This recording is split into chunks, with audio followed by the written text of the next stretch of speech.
I do two things. I would build an online brand because social media is amazing. We all know that. And then number two, I would physically get plugged in. I would join a gym, join a church, join a networking group, and I would start building relationships. I still believe as much as I love social media, there's nothing more powerful than in-person, face-to-face, belly-to-belly relationships. Welcome to MLM Nation, a podcast of leaders, by leaders, for leaders, hosted by Simon Chan. He's built a team of over 200,000 and is now a full-time MLM coach and trainer. So if you're ready to level up your business, join us now. Let's do this. MLM Nation, this is Simon Chan. I'm fired up to bring our special guest today, Lauren McQueen. Hey, Lauren, are you ready to make it happen? I am, Simon. Thank you so much. It's such an honor to be on here. And thank you for all the value that you add to this industry. I've been a big fan of yours for a long time. Lauren McQueen was 19 and a college student when she got started in network marketing. She didn't do much and was basically just a customer until her senior year when she had an eye-opening meeting with an academic counselor. She learned that she would have to take out $120,000 in loans in order to get a master's degree, just so that she can sit behind a desk 9 to 5 every day and be a registered dietitian. And at that moment, Lauren decided to go all in her network marketing business. And by the time she graduated from college, she was earning more than she would have had if she'd gone to grad school. She became a six-figure earner, only to lose it all when her company changed their compensation plan in 2019. She eventually got a job and then realized how good she really had it back in network marketing, so she got back into the profession. Today, Lauren's a full-time leader and lives with her husband in Austin, Texas. She's also the author of a devotional book called A New Day, Connect with God, Walk with God, Know God. So, Lauren, I've given everyone a brief intro, but please take us back to the background. How did you get started in network marketing at 19? Who introduced you? What happened? Absolutely. So yeah, I got started at 19 years old. I went to the University of Connecticut, UConn, and went to school for nutritional sciences. I joined a product-based company back in 2013, strictly to get on the product. So I was actually battling pretty severe eating disorders at that time. And when I got on products, it was to get healthy, have more energy, and to put on some lean muscle. I was also a personal trainer at the time and would go to train my clients and get them all on products over the summer and then do nothing with it when I went back to school. And so it's funny because my upline, I didn't really know her, but she called me up one day and she's like, you do realize the numbers that you're putting up are almost unheard of. And I had no idea what she was talking about, but she's a smart woman and she actually ended up becoming one of my personal training clients just to get in the space of all the people I got on products. And she started coaching them up and I built a relationship with her. And she encouraged me, Simon, when I went back to college to continue building my business. But I kind of gave her excuses. I said, I'm too busy, but she never stopped following up with me. She really told me all the time how much she believed in me. And, that's a huge training nugget right there, right? We all know fortunes in the follow-up and belief in someone else. But like you said, during my senior year is actually when I got really serious about my business. It was second semester of senior year. And I remember this like it was yesterday. I had a meeting with my academic counselor. We talked about my plans after college. And because I wanted to be a sports dietitian, he said, hey, you basically have two options. You have a master's program that you need to fulfill. It's 2 years. And you've got this school or this school. And both of them were going to be $120,000 total. And my parents, God bless them, they put me through school. So I was debt free by the time I graduated. So I had no desire to, go to school for 2 more years, be in $120,000 of student loan debt. And so that was my eye-opening moment. And I remembered I picked up the phone and called, my sweet friend, Aaron Rogers, who had continuously followed up with me. I said, okay, tell me what I need to do. I'm ready to get started. And so I put my head down, I got to work and, my parents who paid for school, they're hearing me say, hey, I want to do network marketing when I graduate. And they said, you can do that as long as you're making more money or at least the same amount of money that you would as a dietitian. And so I had from January to May to make it happen. And I remember during that second semester of my senior year, I was in a full course of classes. And it was wintertime in Connecticut, so freezing. I had no cell phone service inside my apartment. So I'd literally be sitting outside of my apartment on the back patio with a comforter blanket, doing three-way phone calls every single night with my mentor and my prospects. I would be on mute, she'd be talking, and a lot of the times I was honestly studying or doing homework while she was helping me build my business. But for 90 days straight, I followed what I call the 3-2-1 rule, meaning reach out to 3 new people every day, invite them to take a look at the opportunity, and then follow up with 2 people and do at least 1 3-way phone call with my mentor for third-party credibility. So for 90 days, reached out to 3 new people a day, followed up with 2, and put 1 on the phone with her. Some days I did more, but never did less. And 5 months later, juggling a full schedule, I walked across that stage to get my diploma, earning more money with that company that I would have been making with my degree. And so the age of 21, when I became a full-time network marketer, I made $98,000 that year, and then 6 figures every year since that. So I can say with full confidence, at 30 years old now, network marketing has changed the entire trajectory of my life. That's incredible. What would you say why you had the success very quickly when you went all in? Was it the 3-2-1, or why most people struggle while you were able to do it? I think most people struggle because they want to try and do it their own way. You see, I was so insecure as a 19, 20, 21-year-old. My biggest fear was public speaking. I didn't want to talk to people, and it actually worked in my benefit because I used my mentor so much. Where anybody that I pique their interest, I'd say, hey, you have to meet my friend Erin. She's incredible. She's the one helping me. She's going to explain this all. And so I used her for everything. And that's how I learned, hearing from a professional, someone who already had what I wanted, right?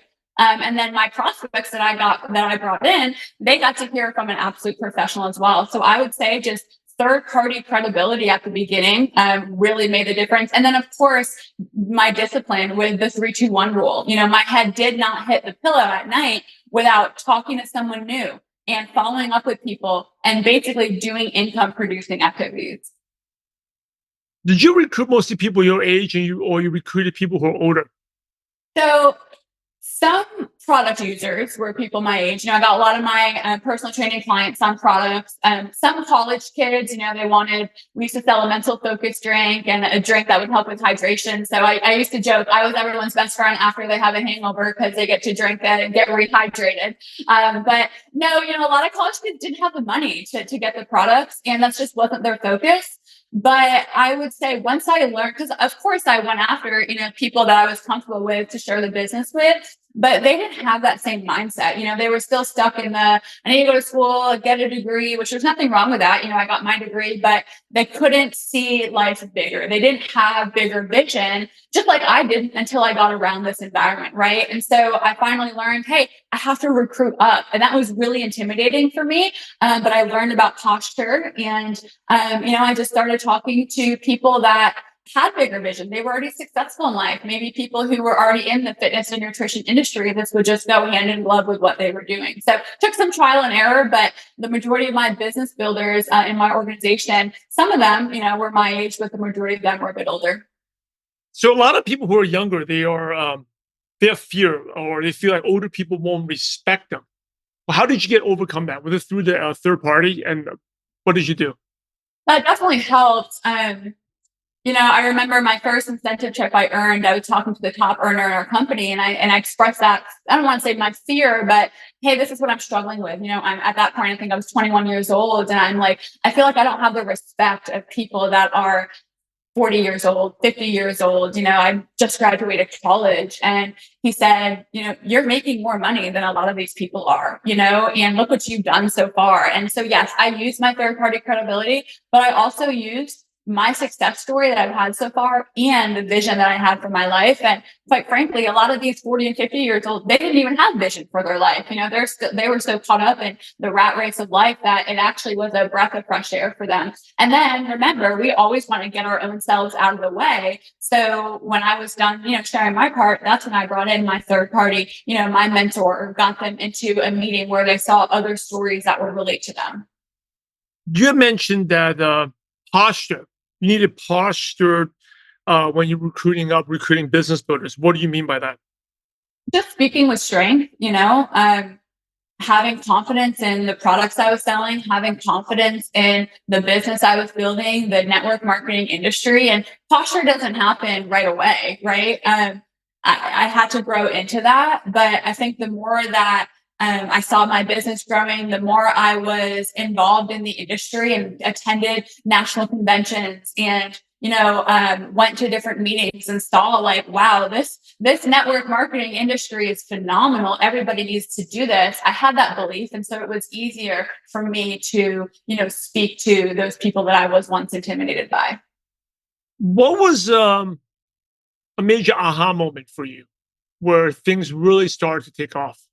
Yeah, I would say my aha moment was, and I really believe this, that when you put your mind to something, you can truly accomplish whatever you want to, as long as you're in the right environment with the right people, and then you put forth, obviously, the right work ethic. And I remember I was in my mid-20s, maybe 24, 25, and it was the first month I made $30,000. And it was the most that I had made at that point in network marketing. And of course, obviously, any income we make is just a reflection of the people that we lock arms with.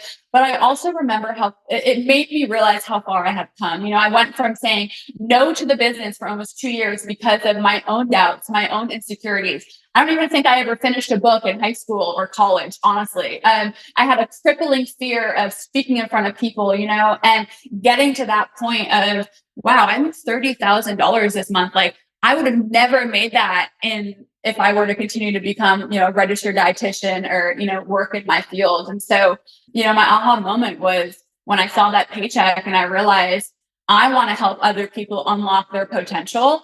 Just like my mentor did for me, she believed in me. And she literally used to tell me, Lauren, I will believe in you until you believe in yourself. And I can't tell you how many times, Simon, that I've said that to people on my team, because you can transfer belief. And I think that's a big part in people overcoming fears and getting their own aha moment. Let's switch gears a little bit. Talk about like belief. Social media, obviously, we all know is very, very important. A lot of people don't believe that they're not qualified, or they have imposter syndrome when they're posting on social media. Right. So going back to your belief, if someone's going to say, hey, listening to that, I want to get started recruiting online, what are some things that you start doing right now? I would say, people think they have imposter syndrome, but I don't understand that, because I say just be who you are. Like my social media, if you look at it, it's me. It's not all my business. It's not all a highlight reel. It's the ups, it's the downs. And so I encourage people, like, don't just post the good, post all of it. Now, maybe don't get on there and start bawling your eyes out, but people buy real, they buy authentic. They don't necessarily buy fake. And I think when people have only the great stuff on social media, it can deter people, because it's like, oh, I could never work with that person because I'm so far away from that. When you start on social media, begin building your brand with who you are, because I strongly believe not everybody is meant to be on your team. Not everybody is meant to be on my team. I'm going to attract the types of people that I'm going to attract based on who I am. And those are the best types of people, because now I can lead them because they're naturally attracted to who Lauren is, And so my biggest piece of advice building on social media is be who you are, post family, post your passions. I'm very strong in my faith. I'll post, scriptures or nuggets from sermons that I listen to. I love to travel. My husband and I travel often. So you're going to see stuff of us traveling. Of course, I post things in business now that I'm with a different company now. And, I post about our top service that we have all the time, testimonials. But when you look at my page, it's not all business and it's not all life is great. It's a mix of everything. And I think that's really important. And I'll say, one of my top leaders in my first company, he was older than me. I'm 22, 23, and he was probably approaching 40. And I didn't know him from anywhere. And he reached out to me. I had my first phone call with him. He said, I'm not going to lie to you. I stalk your social media. And that's the only reason that I chose to go with you, is because you seem very mature and I love everything you post. You seem like a really real person. And he came to be one of my top leaders, earned like every incentive chip on the big stage, all of that. And that came from stalking me on social media. That is awesome. Yes, be real, because it's relatable. So how important is consistency? Because I know you were very, very disciplined. I mean, you had no cell phone service. You go to the balcony and make phone calls. But how important is that consistency to success? Consistency is huge. I mean, I don't know. I don't know about you, Simon, but I don't know anyone who is successful, long lasting that is not consistent. And with consistency, it's discipline. I think it takes discipline to be consistent, actually. And when it comes to business, I treat my business like a business, not a hobby. I'm sure we've all heard, treat it like a business, it'll pay you like a business. Treat it like a hobby, it'll pay you like a hobby. And so I have office hours every day. Even when I wasn't in network marketing full time, when I was in college, like I talked about, I still made office hours for myself. I do the basics every day. And I believe that the key to mastering network marketing is simple. It's just becoming brilliant in the basics, having that discipline and having that duplicate within your organization, being disciplined in those basics. And I'm also a big believer in being consistent and disciplined in a routine. I think successful people are very routine oriented, whether it's a morning routine, what they do during the day, an evening routine. Kind of what my consistency and routine looks like outside of work and business. I spend time with the Lord every morning. I'm in the Word, I'm journaling, I listen to worship music, I go to the gym in the morning, I eat healthy throughout the day. I listen to podcasts, and that's just part of my everyday. And when I look at the success I've had from doing that type of routine and consistency versus, pre-network marketing, when I was like, why would I ever listen to a podcast, or why would I ever, read a book? Well, I didn't have any type of success back then. I mean, I was a great athlete, but so I guess you can say even in athletics, I was very consistent with working out and practicing my sports and all that stuff. So consistency is key for sure. And if there's anything to be duplicated within your organization, I would love to have consistency and discipline in the basics duplicated. What do you mean by the basics? What are the basics?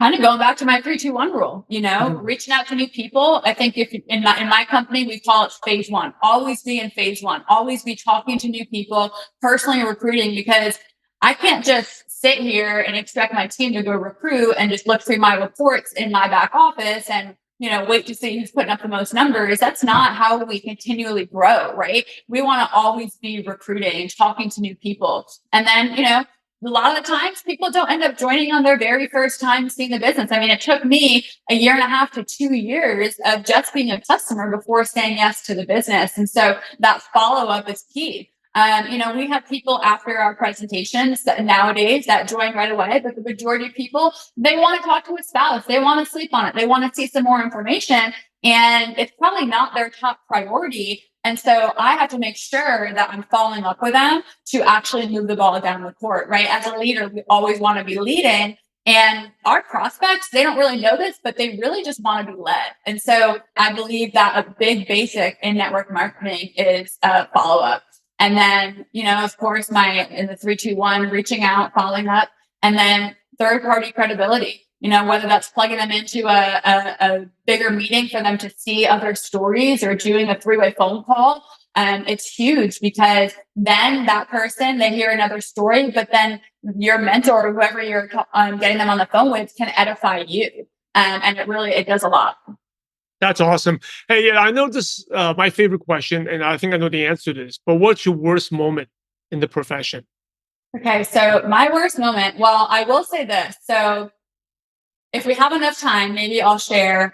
There was a traumatizing moment for me in my network marketing business, but I'd say my worst moment was, that company I joined in 2013, their entire compensation structure changed in 2019, and I lost 98% of my income overnight. And I'm talking about, logging into your back office and having no downline anymore. And so there was no more opportunity to build a team, and I was forced to figure something else out. And I saw the real ugly side of network marketing. And since I'd only been with one company, I didn't even know that there was an ugly side to network marketing. And, people I did life with were for so long were doing crazy things out of fear. And of course, I was a little concerned with what I was going to do next, since network marketing was all that I knew. But because I've been a good steward of my money and that I didn't have to make any rash decisions out of emotion, and I was able to spend time just taking it all in and waiting for the Lord to open up a door that He wanted me to walk through. And, a big lesson that I learned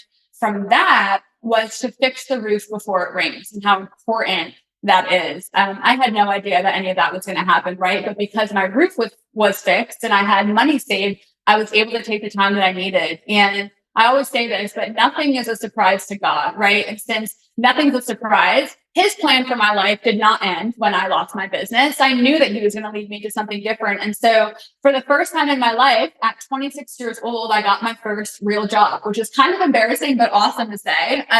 I started working for a home builder as a new home sales consultant. I was selling new homes. And I remember going into my interview and I was told to bring my resume.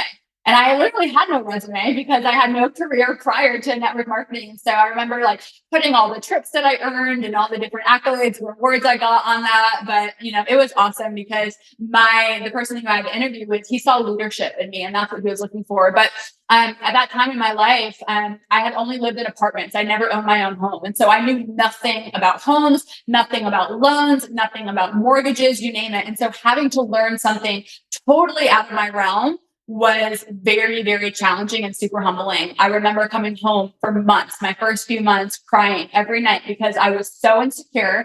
I was not confident. And I felt so unintelligent talking to my potential buyers. But like anything, I learned what worked. I learned what didn't. And I took what I learned in network marketing and I applied those same skills. So I found people who were having massive success in real estate, massive success in new home sales, and they became mentors of mine. I listened to YouTube videos and podcasts from people in that space. And I had to just accept I'm still new. I'm not going to be the best. And so about 6 months later, I was literally signing contracts, multiple contracts each week. Before you know it, I actually got promoted to sales manager. And I was the youngest sales manager in all of Houston, Texas. But, at 26 years old, becoming a sales manager, I was literally managing people who'd been in the industry longer than I've been alive. And so I knew how to lead, but I believe leading in a corporate job is much different than leading a network marketing business. And so I had to really gain the respect of those people. I had no influence or credibility at the time, but it taught me so much. And, the Lord blessed it. And I actually ended up earning more money in new home sales in that management position than I was making in my network marketing business. And so about 2 years after being there, it really didn't matter how much money I was making because I missed the freedom of being self-employed. I missed being able to travel when I wanted to. I missed being able to work from home, dictate my schedule. So when that season ended, I joined another company, and that lasted about a year just for some various reasons, but finally found the company that I'm with today. And I strongly believe in the depths of my being, I'm the best that I am right now in this company because of the skills and the lessons and experiences that I walked through, over the last decade of my life. So before you said there was, when I asked you that question, you said there was a worst moment and the most traumatizing moment. So what was the most traumatizing moment? So my most traumatizing moment is also my most proud moment, which, believe it or not. So in my first company, I remember my very first national convention. We called it Success School. And there were 6 people that were chosen to be what's called a rising star. And this is basically couples or individual that corporate chooses who are having massive success. They're ranking up in the company, and they get to share their story in front of 15 to 20,000 people at our national convention. And I remember writing on the top of my paper, my very first Success School at 21 years old, I will be a rising star. And mind you, I still had a crippling fear of speaking in front of people. I was super insecure, but I was like, you know what? If they can do this, I can too. It's just going to take a lot of growth and a lot of, consistency. And so long story short, fast forward a few years, in 2018, I got the phone call and they told me, congratulations, you're a rising star. And so, they told me a few months ahead of time, they gave us X amount of time to speak on there and up there on the stage. And I had a few months to prepare. So of course I was super nervous, but I was like, I've got this. I'm so prepared and really honored. So I get on the stage and I'm in front of 15,000 people. And I go and start talking about a minute into it, I completely blank and I lose all my words, every train of thought. And I was just in panic mode. And I remember turning around to regroup myself. And I literally was like, Lord, you have to speak through me. And so it felt like I was turned around for 30 minutes. I wasn't. It was probably about 30 seconds. but I turned back around and luckily the words came back and I carried on. But I was mortified. And of course, we're our own worst critic. But I was so discouraged. I was like, I am never going to get back on stage again. This is not for me. I just completely blew my one shot. I've always wanted this, and it's so funny because afterwards, nobody even remembered. Like everyone thought I was just emotional because it was part of my story. And that I maybe got upset or crying. And they're like, this is so relatable, Lauren. It was so good. And I was so upset, Simon, that I went home. I left the event. I left my team and I went home because I was so embarrassed. And, finally I came to my senses and realized, Lauren, it's okay. This just made you more relatable. People don't love perfection. And being able to share with your team, hey, I have a fear of public speaking and I even messed up in front of 15,000 people, but look, I'm still here. And so my encouragement to anyone is, do the thing you're scared to do that you know is going to take you to the next level. Like I had to get up there again and maybe not give that same, speech, but now I train on stage all the time. I lead Zoom calls and whatnot, and I still don't love it, but I know that's where I grow and I know it's part of the journey. And so that was definitely the most traumatizing moment for me. I think there's two big lessons here. Number one, I just want to emphasize for those who are watching on YouTube or listening to this, is number one is that you become more relatable, right? Like you mentioned. And also, a lot of times people don't even realize. They just thought you had you're emotional, you're crying. They don't realize that you're totally blanked out. Right? I think if you're in the stands and you're out there, you're probably watching from 100 feet, 200 or 300 feet away. They don't know that they probably didn't know that you forgot the words. They just thought that, you're crying and you're being emotional. So, and we often exaggerate things and make things a lot worse than they actually are. That's exactly right. And it took me a while to come to my senses there, but I spoke with mentors, and that's why it's so good to have people who believe in you and who speak life into you in your life, because they encourage me and they're like, Lauren, that was so good. Who cares if you mess up for 30 seconds? It's actually prideful to, have to leave because of that, to think that you're supposed to be perfect. And that's when I realized, wow. And now I empathize with people. I have total sympathy for people who have the fear of getting up there. But we all know in this industry, like we have to do hard things and get uncomfortable. My very first time ever sharing, it was probably 30 seconds at 19 years old to share my story in front of people. It was maybe in a room of 10 people. I was almost in tears. So I was so scared. And my upline looked at me in the eyes. And I'm so grateful I had an upline full of military men, because they speak nothing but the truth and the hard truth. And he said to me, you better get uncomfortable, or you better get comfortable being uncomfortable. And those words have stuck with me forever. Even when I had to, learn the whole real estate industry and whatnot, I realized I have to get comfortable being uncomfortable, because if we only stay within our comfort zone is our growth zone. Like there is zero growth in our comfort zone. And I live by that to this day with anything I do, even my workouts. I got to get out of my comfort zone. That's how I grow. That's how I push my body. It's a great mindset to have. That's awesome. I love that. Comfort zone is your broke zone. That is so true. The comfort zone is also the most dangerous place in the world, because you're not getting better. You're getting worse every day. Awesome. Hey, thank you so much. We can go on and on. I love your energy, Lauren, but we got to wrap it up. Some quick questions to pick your brain. And these can be quick one-liners or one words. First one is, what is one of your favorite success quotes that motivates you? Find someone who has what you want and do what they do. What's one habit that's helped you become successful? Consistency and discipline. What's the best piece of advice you ever received? Don't quit before you actually get started. What's your favorite prospecting tool? So imagine you have a qualified prospect. Do you send them a video? Do you jump on a phone? Do you get on Zoom with them? What do you like to use? I plug them into a Zoom presentation. What's your favorite app on your phone that's not a social media app? Bible app first, but outside of that, a Zoom app for sure. What are 2 or 3 books you could recommend to ML Nation? Number one, the Bible. Number 2, it is by Joshua Medcalf. It's called Chop Wood, Carry Water: How to Fall in Love with the Process of Becoming Great. If you've never read that, I highly, highly suggest it. And then also this one right here, Building an Empire The most complete blueprint to building a massive network marketing business. It's awesome, awesome book. And here's the last question, the $1,000,000 question. You ready, Lauren? So imagine you had to start all over again and you knew no one. You didn't know your husband, didn't know your friends. Your contact list was zero, but you had all your current knowledge, skills, and wisdom. What's the first thing you do or the first place you go to build a network marketing business from scratch? I do two things. I would build an online brand because social media is amazing. We all know that. And then number two, I would physically get plugged in. I would join a gym, join a church, join a networking group, and I would start building relationships. I still believe as much as I love social media, there's nothing more powerful than in-person, face-to-face, belly-to-belly relationships. When you say online brand, what do you mean by online brand? What would you do? Online brand.